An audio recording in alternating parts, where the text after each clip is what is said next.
Okay. Hey everybody, Luke here, and in this video I got a really unique commissioned pet portrait where I take two different reference photos, combine them together, and then paint it.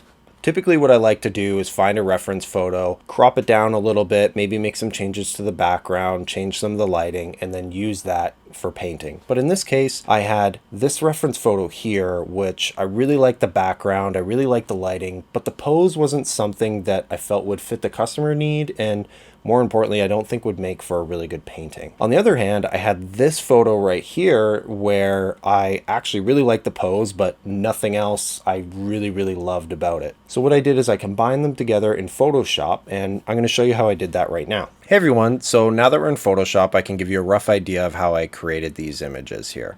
So I started out with the main reference photo that I liked, and then I took the body of the other one that I liked, and it's not that this is a really bad photo, it's a really good photo of the cat, ton of character. It's just I didn't feel like the client was really looking for this sort of mugshot of them. I think they and truthfully this one had a lot more character to it and the lighting was a lot better, so I really just wanted to steal the body from here. So what I did is basically go to the lasso tool, very simple, and basically just cut this out, make it into a new layer, and then drag it over top. So the thing about a background is that there doesn't need to be a ton of detail into it. It's not the main focal point of the portrait. It's mainly there to complement. So what I did is I went and took the smudge tool. I went and smudged a bunch of it just to give the client a rough idea of what it's going to look like. So now that we've got a little bit of the areas covered that was normally covered by his body here, I can go ahead and do the swap of the bodies, and yeah, here we go. And there we have the completed image. Now, a lot of this was done off camera, but I just wanted to give you a little bit of an idea of how I did it all. After I had that reference photo completed, I sent it over to the client for their approval. They loved it, and then I got on with painting. So let's head over to the easel and get started with that. So I start the painting out with an acrylic raw umber underpainting. The whole idea behind this is to solidify some of the shapes as well as reinforce the dark and light values. Little bits of this is actually going to show through to the final painting. So it is kind of important that I be a little bit accurate, but what I'm really trying to do at this point is to transfer the sketch into paint and to sort of loosen up a little bit and have a little bit more flow to the painting. So I am trying to think about form here and volume, and just remember that all this is going to be reinforced in the oil painting. So now that I'm into the oil painting, if you've ever watched any of my videos, you know that I really like to start with the eyes first. I feel that the eyes are by far the most important part in any portrait. And in that, I feel that if they are done incorrectly, it's one of the first things people are going to notice. So I tend to tackle the eyes first when I have the most amount of energy, the most amount of motivation, to make sure I get them as accurate as possible to create a certain amount of likeness within the piece. I really try and do single brush strokes, and I try not to overwork the brush strokes that I do.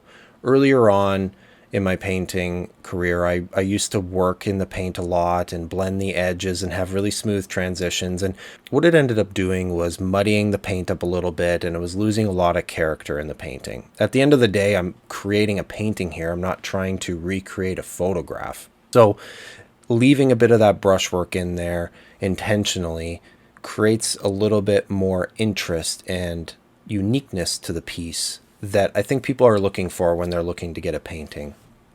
So now that the eyes are done, as you can see, I loosen up a lot more. I move my brush around a lot more. I'm using thicker globs of paint.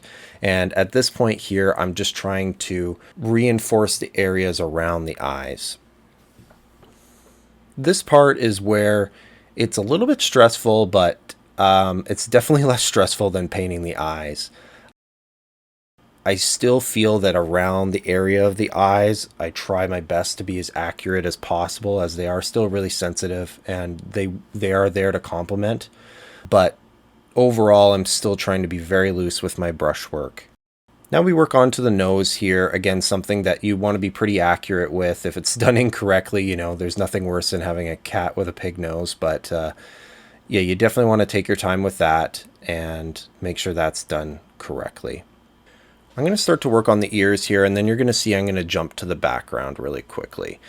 Because cats have a lot of flowing fur, in that they have a lot of loose fur, especially a long-haired cat, there's a way to achieve this illusion by painting wet into wet, what we call alla prima, creates this really soft transition, this really unique texture that you really can only get when you're painting wet paint in the wet paint. So what I'm going to do is I'm going to go around the pet now, sort of block it in, so that as I start doing the fur that's closer to the edge of the portrait, I can feather it into the background to create a little bit more of a smoother transition. Now you see here, I'm staying pretty true to the rough draft that I sent to the client. Because this is a commissioned portrait, I don't want there to be too many surprises, and if any surprises, I want it to be a good one. So it's definitely going to look a lot better than the rough draft I sent to them, but I still want it to be pretty true to that so that they're not getting any unwanted surprises there. So I'm just tidying up the edges here so then I can add some of the top whiskers, which I'll let you listen in on.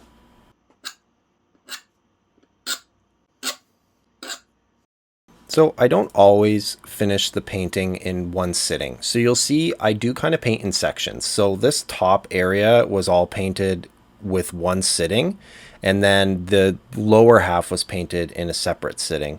So this is why it kind of looks weird how I've painted just the top half of the painting.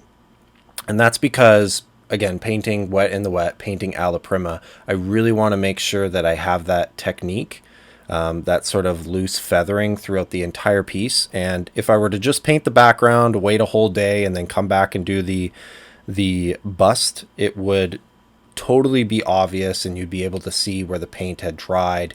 It would have a really sharp edge. So in order to avoid that, I do my best to work in sections.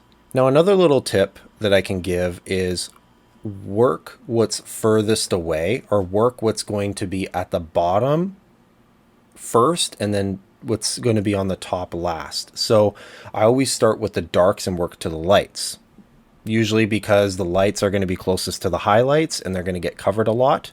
So you see I start with these big globs of black paint and then work on and start to get a little bit more refined as the light starts to hit the fur. And again, here just being very cautious to not blend in the brush strokes. You can really start to see this sort of texture building up on the bust here, with me not blending in the brush strokes and just allowing them to sort of create the image altogether.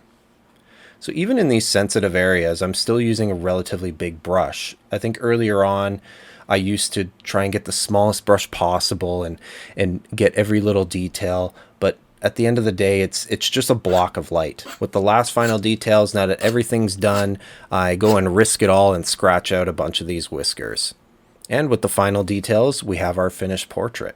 All in all, I'm really happy with how the painting turned out. It was a fun challenge, but more importantly, the client was very happy, and that's all that really matters.